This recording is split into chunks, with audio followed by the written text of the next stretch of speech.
Hello all you freedom-loving people. Welcome to another episode of Front Page. I am your host, Scott Cameron Goulet. Okay, let's get into it. News from all sides has been pouring in just after the voting day of the electors. In particular, a top Republican congratulated Biden, making many people think that the big picture of the U.S. election has been decided. The show's not over yet, folks. Rather, it has just begun to enter the white-hot stage. First up is the congressman who refuted Mitch McConnell and the 7 congressmen who will help flip the election. Right after the electoral vote, Russian President Vladimir Putin, the Brazilian president, and the Mexican president have all congratulated Joe Biden as president-elect. But the North Korean leader, Kim Jong-un, still has not. Some Republicans have also ended up acknowledging Biden and offering him their congratulations. I'm not quite sure what they are congratulating him for, but they were refuted by many other Republicans. Similar to General Flynn, who tweeted that millions of patriots are standing around President Trump to support him. General Flynn said, "President Trump, millions and millions and millions of patriots stand behind, alongside, and in front of you during this crucible moment in U.S. history where our very republic is on the line. We won't fail or cower like some in the Republican Party have shown." Georgia Congresswoman-elect Marjorie Taylor Greene said in her tweet, "Every Republican that isn't fighting for the real Donald Trump 2020 landslide victory is supporting the Chinese Communist Party takeover of America. I totally agree." In a retweet, Attorney Lin Wood said, "CCP is our enemy. Our country needs to come together to battle a common foe. We always have, we always will." Representative Mo Brooks of Alabama refuted Mitch McConnell on December 15th, saying Senator McConnell is not the key to this. The key are the American voters. The American voters elect the president, and they have already chosen President Trump. Brooks told Newsmax that he'll object when Congress convenes January 6 to count certificates of electoral votes. "If you surrender, there is zero chance of success. Fighting yields a better chance than surrender, so I fight." He hopes that at least one senator will come forward and join him to fight for our republic. On December 15th, the Stop the Steal Coalition said at a press conference at the Capitol Hill Club that 7 Republican congressmen had already responded to Brooks' proposal to help President Trump and to carry out the challenge when Congress convenes on January 6. The coalition said, "Voters are hard to motivate without President Trump on the ballot, and it will be even harder to get voters to turn out for candidates that have not supported the president's effort to challenge election results." Among those warned by the coalition should be Majority Leader Mitch McConnell, who congratulated Joe Biden, saying the Democratic candidate had won on December 15th. But President Trump responded in an early morning tweet on December 16th, saying, "Too soon to give up. Republican Party must finally learn to fight. People are angry." Next, the Senate examines the election irregularities. In the morning of December 16th, the Senate Homeland Security and Governmental Affairs Committee held a hearing examining irregularities in the 2020 election. This is the first time the Senate has held a hearing on election violations.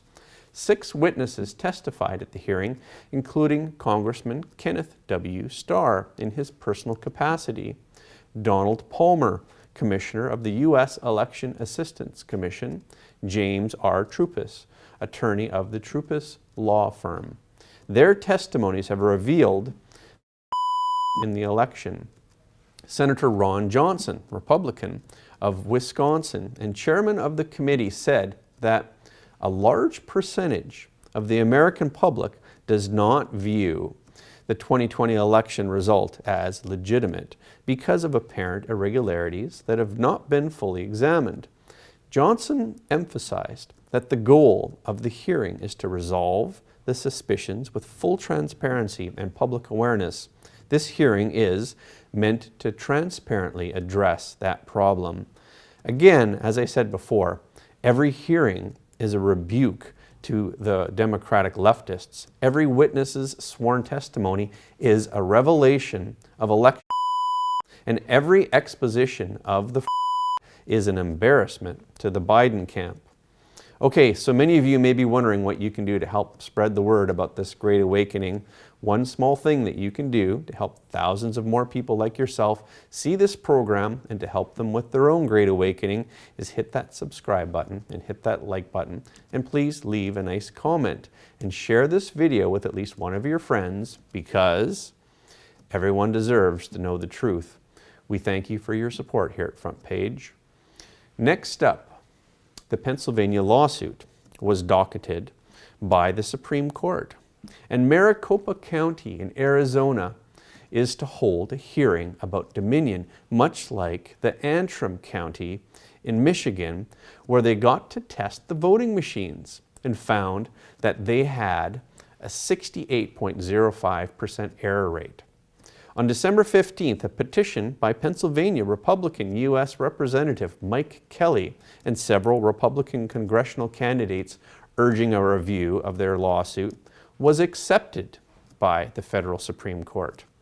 Previously, Kelly and others had petitioned the Supreme Court for an immediate court order to block Pennsylvania from certifying the election results, but the court refused that order, but have accepted this order by Mike Kelly.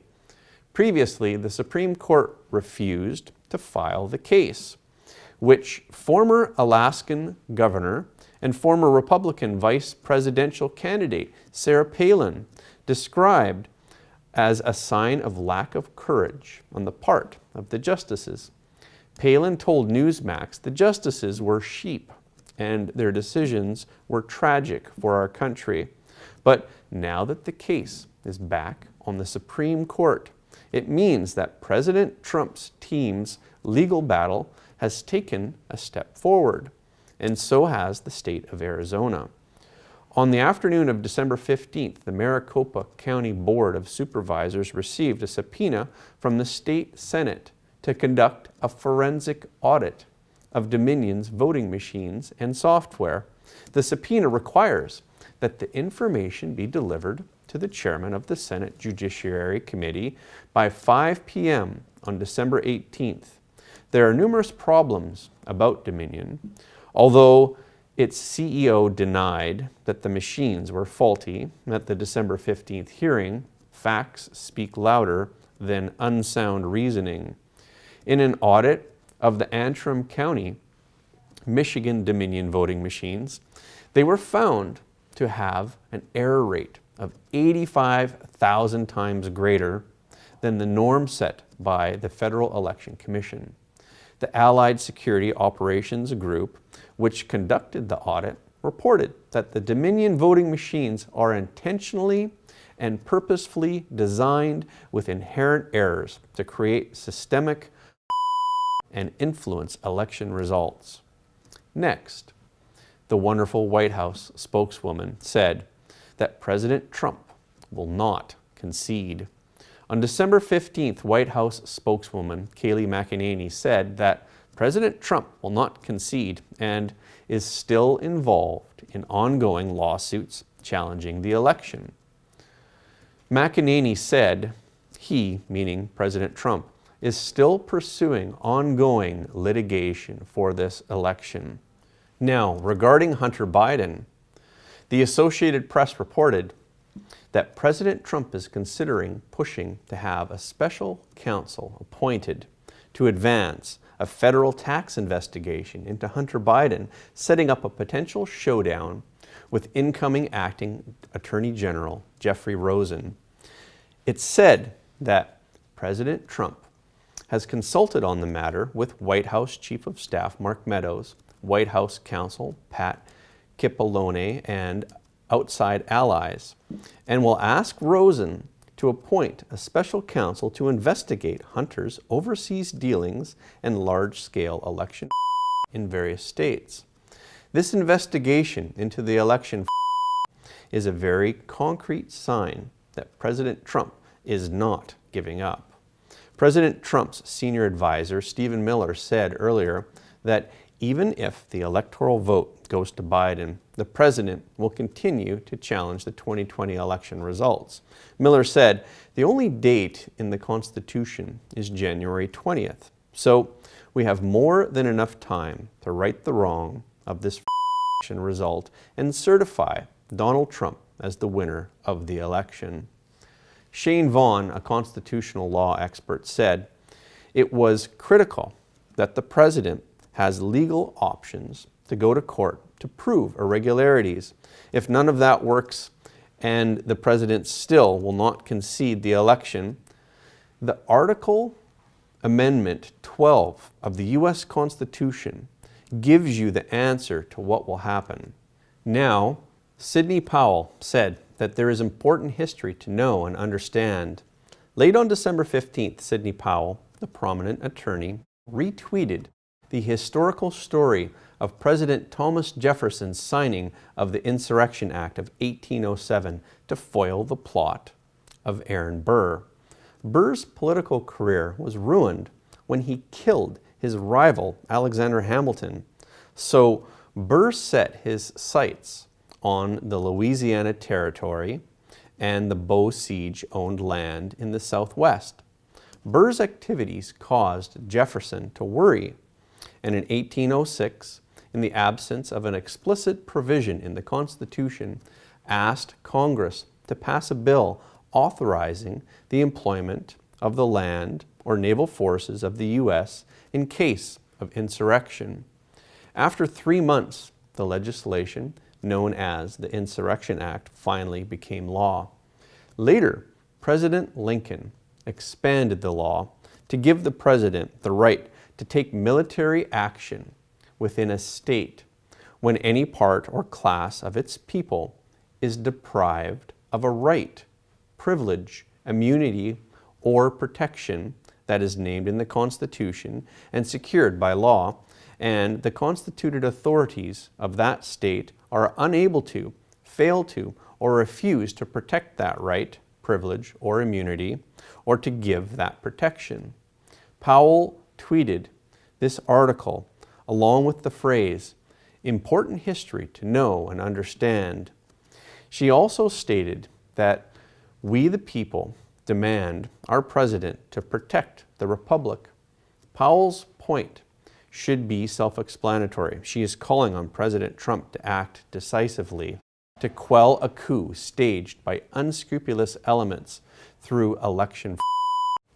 There's one more point to be reminded. That is, National Intelligence Director Radcliffe will submit a report confirming whether the U.S. election was interfered with by foreign forces.